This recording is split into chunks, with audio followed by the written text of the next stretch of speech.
Hello Gemini, Sun, Moon, Rising, and Venus signs. Kamusta kayo? Sana po ay nasa mabuti kayong kalagayan. Welcome back po sa Star Tarot. Kung bago kayo rito, welcome din kayo. Thank you for your support. I truly appreciate it. God bless you all.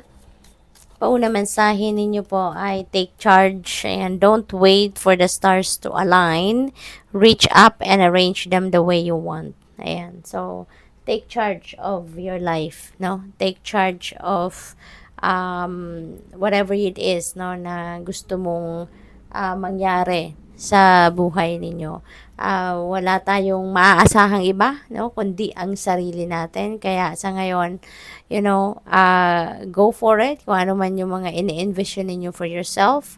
Okay, mag-take action na kayo kasi wala namang gagawa nun na iba para sa atin, kundi tayo lang din. Kaya sa ngayon, gawin na natin kung ano yung gusto natin. Gamitin natin yung ating personal power, no? Para ma-achieve natin ang mga bagay na gusto nating ma-achieve.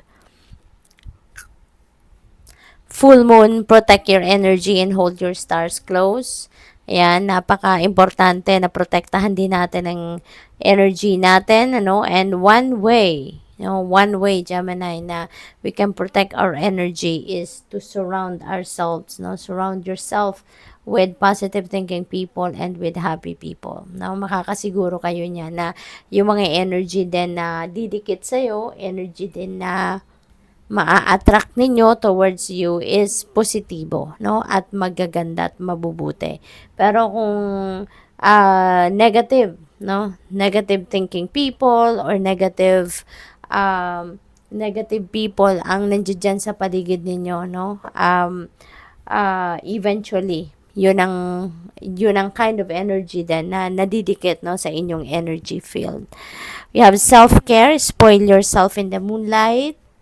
May panawagan dito na alagaan ninyo ang inyong sarili, no? Siguro, Gemini, lagi kayong pagod, marami kayong pinagkakaabalahan at siguro hindi na kayo nagkakaroon ng oras para sa sarili ninyo, para alagaan ninyo yung inyong sarili. Siguro hindi kayo nagkakaroon ng time, no? Para man lang magpahinga, para man lang magkaroon ng kompletong tulog. Maaaring hindi nyo na nga na ipapagluto, no, yung sarili niyo ng masustansyang pagkain, yung ganon.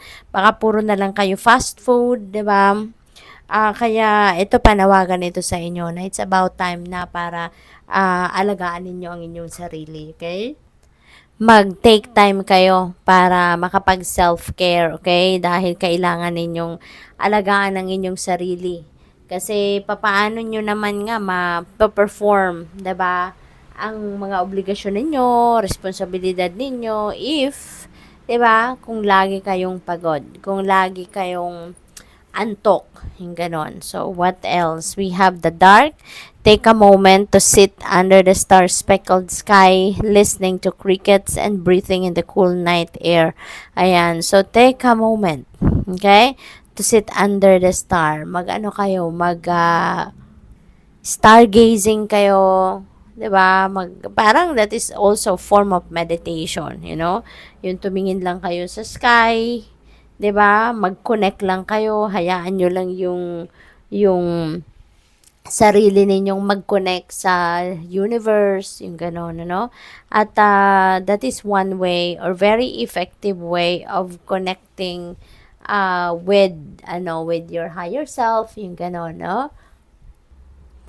Kasi pag nakatingin tayo sa langit, no, iba yung, lalo na kung mag-isa lang tayo, wala tayong kausap.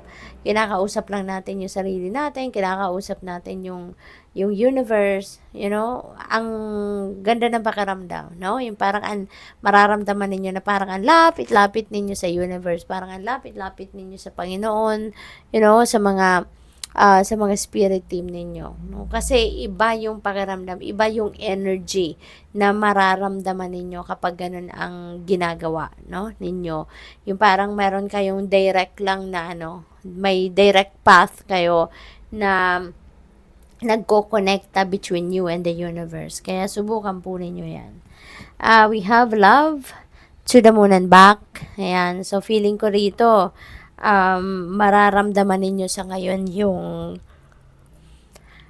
yung kayo yung nag-express ng pagmamahal sa iba, sa mga taong sa mga mahal niyo sa buhay, tapos ito ay bumabalik, ito ay nire-reciprocate, no, sa inyo kung ano man yung pag-aalaga, pagmamahal, pag-ibig na pinaparamdam ninyo sa ibang tao, ibabalik nila yan sa iyo, no? Kaya mararamdaman mo din kung paano din na alagaan ng iba, mahalin ng iba, yung ganon. So maybe this is the time, no, na some of your loved ones or mga tao sa paligid ninyo will pay back, no, then sa pagmamahal, pag-aasikaso at pag-aaruga ninyo sa kanila. Wow, we have the star. Ayan, so napakaganda nito kasi ano ito, Gemini, you will be on the spotlight. You will be sikat, you will be famous. Marami makakakilala sa inyo sa ngayon, marami makaka-recognize na sa inyo. Maaaring you did a good job sa kung ano man ang inyong mga ginawa, kunyari sa opisina ninyo, 'di ba? Sa workplace ninyo, at kaya marami na yung makaka-recognize sa inyo sa ngayon. This is also wish fulfillment, kaya maaring meron kayong mga wishes din na magka-come to fruition na sa ngayon. May mga wishes kayo na may mga wishes kayo na ibibigay na, no, sa inyo ng universe. We have Four of Wands. Ayan. So, meron ditong kasiyahan, reunion, uh,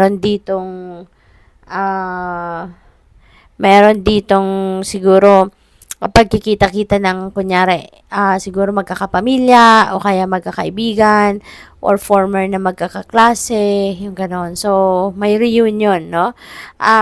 For others of you, baka yung reunion na to, mangyayari dahil siguro baka may kasalan, no? Baka ang iba sa inyo ikakasal or baka maiimbitahan kayo sa kasalan, no? So, probably ganun ang ganap dyan. Kaya, have fun. Travel, no? Meron na ako na-pick up na travel. So, siguro ang iba sa inyo magagaling pa sa malayong lugar. Baka sa ibang bansa. Yung ganun at kayo uuwi to attend this reunion. Meron tayong 10 of Wands. Ayan. So, kung titingnan ninyo siya, parang hirap na siya sa bitbit niya, 'di ba? Nakakunot na yung noon niya kasi pagod na, hirap na hirap na. So maybe ang iba sa inyo, ganyan na ang pakiramdam sa ngayon. Ganyan na ang inyong sitwasyon, Gemini, na baka lahat na lang nandiyan sa inyo, nakatambak, lahat ng gagawin, lahat ng task, or baka maraming task ang binibigay sa inyo, no? Kung sa trabaho ninyo, baka sa opisina ninyo, lahat na lang binibigay sa inyo, maaring ganon. Pwede rin na pamilya, baka lahat na lang din ng obligasyon, responsibilidad na sa inyong balikat na, no? Binibigay. Kaya siguro ngayon, so since this is a 10, and 10 represents endings and beginnings, so siguro ang iba sa inyo, Gemini, magkakaroon na ng pagkakataon sa ngayon, or siguro ito na yung nararamdaman ninyo na this is the right time na para i-give up nyo na, no? I-give up kung ano tong puro na lang nakatambak sa akin, 'di ba? Lahat ng trabaho nandiyan na lang sa'yo. So, siguro ang iba sa inyo magki-quit na sa trabaho, or baka kung sa pamilya to, magsasalita na kayo, magsasabi na kayo na ano ba, 'di ba? Baka hindi niyo ako tinutulungan, no? Or baka hihingi na din kayo ng tulong, no? From the people around you. We have 5 of Cups. Ayan, may panghihinayang, may sadness, no? Na nararanasan ng iba sa inyo dito. Sobrang panghihinayang, no? Parang gano'n ang nafe-feel ng iba sa inyo rito kasi nakaluhod pa kayo. So, sobrang laki, no, ng regret na nararamdaman, no, ng iba sa inyo dito, Gemini. And kung ano man ito, no, na nire-regret ninyo, wala naman na kayong magagawa dyan, diba? Wala na kayong, hindi nyo na mababawi yan, hindi nyo na magagawa ng paraan yan kasi tapos na eh, 'di ba? It's done, it's over. Kaya ang focus na lang dapat ninyo sa ngayon, ano yung magagawa ninyo para makabawi kayo sa mga gagawin ninyo, sa mga susunod ninyong gagawin, 'di ba? Kasi diyan wala na.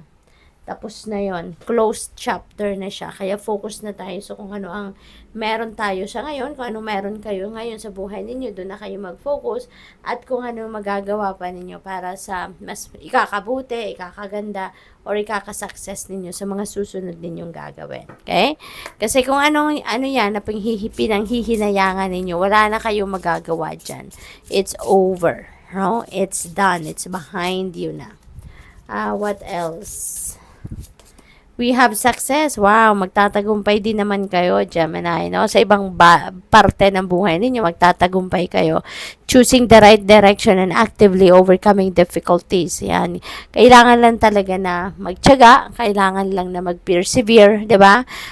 Kung meron mang kung ano man yung ginagawa ninyo, huwag kayong basta-bastang susuko na hindi kayo kumbaga lumaban, 'di ba?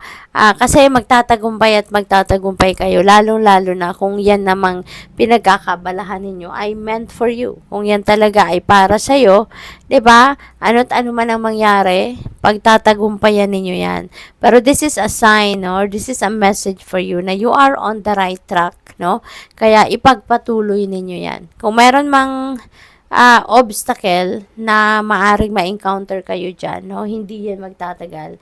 Masusolusyonan mo din yan, no? And wag kayong susuko, no? Kahit may obstacle na dumating kasi nasa tamang daan kayo. Normal lang 'yon, no? Na sa journey natin meron mga dumadating na mga life's hiccups, no? Laging may humps and bumps tayong pagdadaanan. Walang perfect journey sa buhay. Pero hindi 'yun ibig sabihin na mag-give up kayo, no?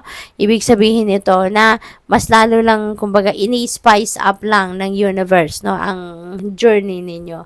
But that doesn't mean na titigil kayo, no? Continue on, continue to persevere kasi meron naghihintay na tagumpay.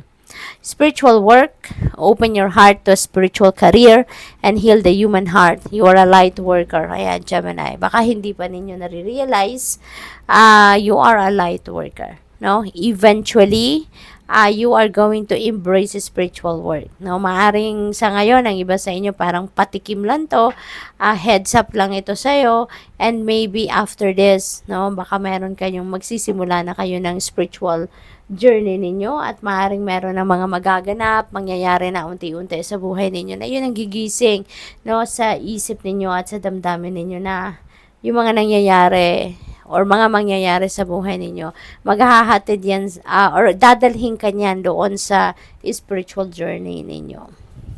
What else? We have bright ideas. Have an innovative new inspiration, test new ideas, and break out fast. Take action on your ideas. Kasi sayang naman, 'di ba?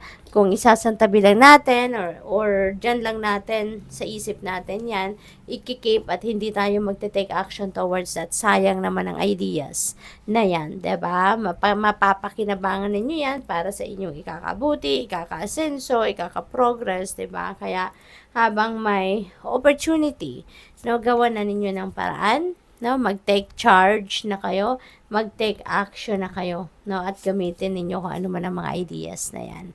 We have endings. The cycle is over. It's time for you to make a change, no? So it's a rebirth. Ayan. So it's time to say goodbye to something dito na hindi naman na nagsuserve ng inyong highest good, no?